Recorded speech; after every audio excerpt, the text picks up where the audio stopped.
Hello everybody. ఇప్పుడే ఒక వార్త చూశానండి. ఇట్స్ ఏ బిగ్ అంటే ఏంటంటే ఆల్మోస్ట్ భారతదేశం మొత్తం మీద 8,000 మందిని పోలీసులు అరెస్ట్ చేశారు. 8,000 people in different states across India.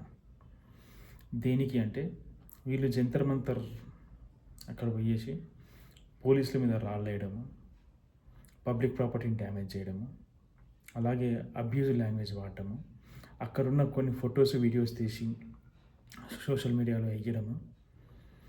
ఇంకోటి, ఎవరైతే మోస్ట్ వాంటెడ్ ఈ క్రిమినల్స్ ఉంటారో, జైళ్ళల్లో ఉన్న వాళ్ళని బయటికి తీయాలని చెప్పేసి బ్యానర్లు పట్టుకున్నారో వాళ్ళని అక్రాస్ ఇండియా 8,000 పీపుల్ ఎట్లా పట్టుకున్నారు అంటే, సో వీళ్ళు ఫేషియల్ రికగ్నిషన్ టెక్నాలజీ అని ఒకటి ఉంటుంది.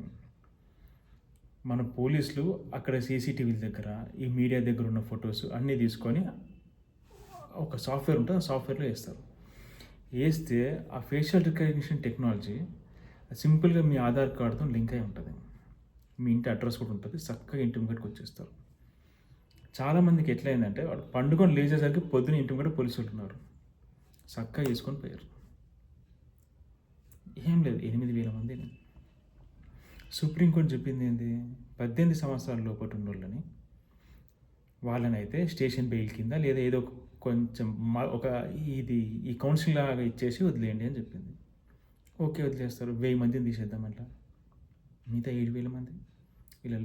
ఇందులో 7,000 మందిలో సగం మంది జెన్యున్ స్టూడెంట్స్ ఉన్నా వాళ్ళ లైఫ్ ఏం కావాలి ఇప్పుడు? ధర్నాను పోతే ధర్నా చేసుకొని రావాలంతే. ఒక్క పోలీసు కారు మీద 62 వ్యక్తుల ఫింగర్ ప్రింట్స్ పడ్డాయంట. 62 మంది. Win these damaging the public property. Video కూడా ఉంది అది. ఎవరు పబ్లిక్ ప్రాపర్టీ డ్యామేజ్ చేస్తే వీళ్ళకి ఏమొచ్చిందో నాకు ఇప్పటికి అర్థం కాలేదు.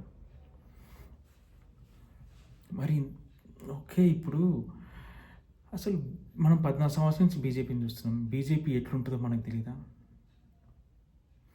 మీరు ఇక్కడ అందరి కాన్సన్ట్రేషను ఈ కాక్రోచ్ జనతా పార్టీ ధర్నా మీద ఉన్నప్పుడు వాళ్ళు సింపుల్గా ఏ మయన్మార్లను, జమ్మూ కాశ్మీర్లను, బంగ్లాదేశ్, పాకిస్తాన్లో ఏదో పెద్ద స్కెచ్ చేసి వదిలేసి ఉంటారు.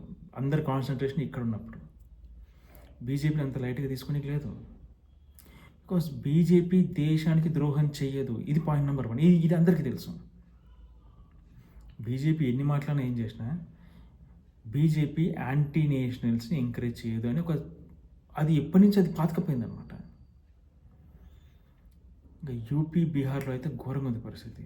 ఎక్కడ యూపీ, బీహార్, వెస్ట్ బెంగాల్, అస్సాం, మధ్యప్రదేశ్, మహారాష్ట్ర, గోవా, కేరళ, కర్ణాటక. ఎందుకంటే పోలీసులు కొన్ని సొముటుగా తీసుకున్నారు. బికాస్ ఒక పోలీస్ మీద చేయేస్తే ఇంకో పోలీసు ఊకోడు. ఈ వ్యవస్థ అంతా ఒకటే. భారతదేశంలో ఉన్న అన్ని వ్యవస్థలు మన కోసం పనిచేస్తున్నాయి. ఫరస్, ఆర్మీ, సిఆర్పిఎఫ్, ఈ పోలీసులు, వీళ్ళందరూ లా అండ్ ఆర్డర్ మెయింటైన్ చేయడం కోసం మన కోసం పనిచేస్తారు. For hour well being. కోర్టులు ఎందుకు ఉన్నాయి? మన కోసం ఉన్నాయి. ఇదే పోలీసులు, కోర్టులు లేకుంటే కనుక ఎంత ఘోరంగా ఉంటుంది పరిస్థితి. అలాంటి పోలీసుల మీద మనం రాళ్ళేస్తే కొంతమంది డాక్టర్లను కొట్టారంట. అదేం పిచ్చో నాకు అర్థం కాలేదు. అయ్యా, డాక్టర్లు, టీచర్లు, ఓకే, హోంగార్డ్ దగ్గర నుంచి అందరు మన కోసం పనిచేస్తారు. To save us. మన లైఫ్ ఈజీగా ఉండడానికి వీళ్ళంతా పనిచేస్తారు. వాళ్ళ గురించి తప్పుగా మాట్లాడడం ఎంత తప్పు? బూతులా మళ్ళీ ఎవ్వరు విడిచిపెట్టారు ఇప్పుడు పోలీసులు. సుప్రీంకోర్టే గ్రీన్ సిగ్నల్ ఇచ్చినాక ఆగుతారుగా.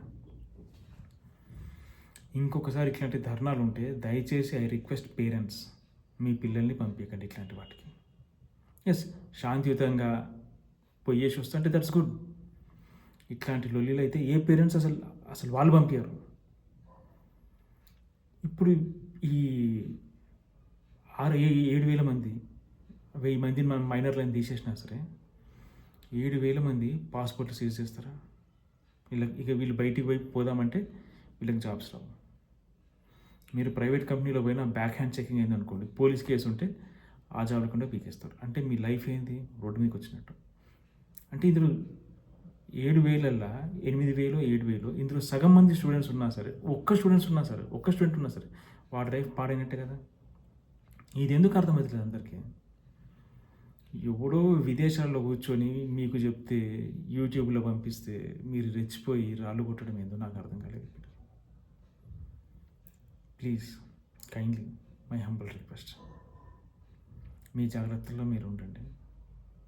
Okay, thank you.